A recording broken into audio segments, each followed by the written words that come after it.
Ngiyazi ukuthi lo daba lisesensitive kakhulu kuwe. Phela ndoda into owadlula kuyo into nje nombani wayengeke azayicabanga.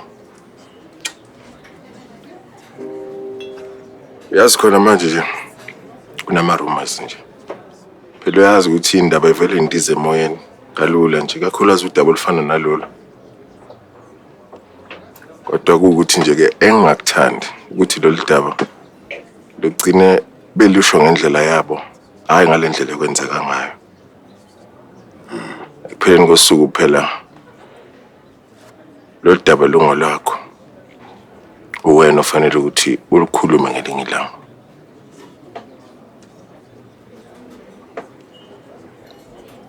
Hayi bangena ngamawindi labantu.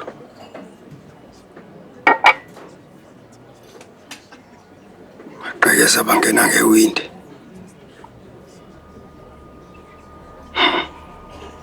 Ngiyacabanga ukuthi basebenzisa ama-gadgets lapha ukuthi kuphazanyiswe i-alarm. Angikho ne-olid ngaleyo nkathi sibheke kwi-event yama-awards. Uphela uyedwa endlini egula. Phela kwakumele abe nathi. Kwakumele ehambe nathi kule event yakhona.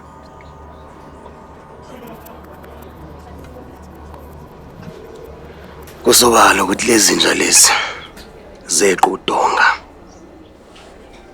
Manje usho ukuthi nje akekho noyedwa nje wababona Dlandla? Lutho. Kwaba yi-in and out nje leyana. Kodwa khulekani bafowethu.